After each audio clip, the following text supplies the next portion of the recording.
Okay, mede ko nko ne? Nko ne Antonio Nesto. Okay.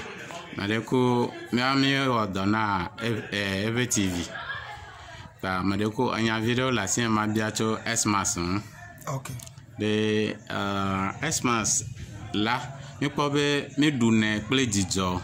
Afi Xmas avala jojrodo gede nine mi amowo ana decorate ba fo amo mo fle toyo ple knockout na ovio o devio no tu da corruption so no didi afi Xmas va okay this particular year la up to now only egbenye 23rd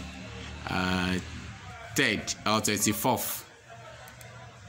24th la mele hareke so ane dozala akobe amomi le do mai nyemenya na le jozro do ona Xmas dudulo alo mele wo because nyemele ndeke kpo na se le mi kpo na town de yembe ma bia o se bede le onu popo nu de le ke kpo ede.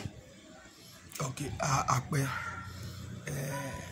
me kpo be efekeme enu gede etro because of coronavirus and vovon la mesiame e amesiame till now amesiame le tamebu cho nuka ijo afi at this moment nuke to petele jojo e me kpo deje sibe one maujibe ya fiami enunya tohide amegede mu ponu anyi butamecho enu son ke maujibe ya fiami owe ne zigede mi wona no enu manyeta no ye mi bunabe maude kemelio ta mekwebe nukele jojo efekime enye mekwebe maujibe ya na amegbeto ne kpo deji sibe without nema mele opa gbemola enu manyeta no jona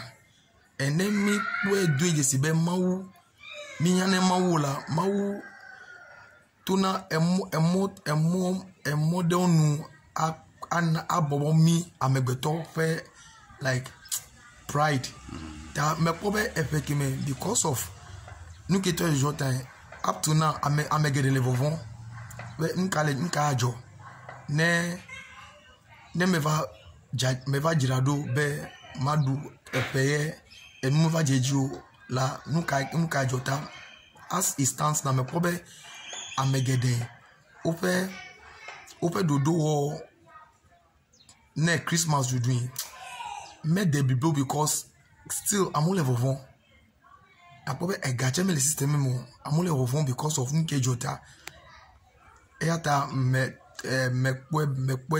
kwe de jisibe efeki me fe Christmas nka ele slow me labele ke efeki over him.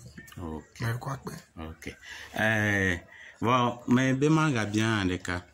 Ninye coronavirus ede maton a celebrate ko adule mi ave ho menasi ele obe mega no group mo ko mi atan ano hawo at least e ka popo plete mi o de viobo fefe wo mi ola wa tan di etami sebe de vio no knockout da plete e mi pete de kamele jojo no yen coronavirus alo dolele mi taide ma nyobe mi atan afu hawo alo ayinu si anu divo adule mi ape ho mewa akpe nepo Christmas do doing ye ole chu blema ken Christmas do doing ena jijo fume vana vauna kadudu deka ameke to omopo no ni opo for so many months epe do Christmas ena be ovana wava be wanu anyi adu jijo adu we ajiha anu hakle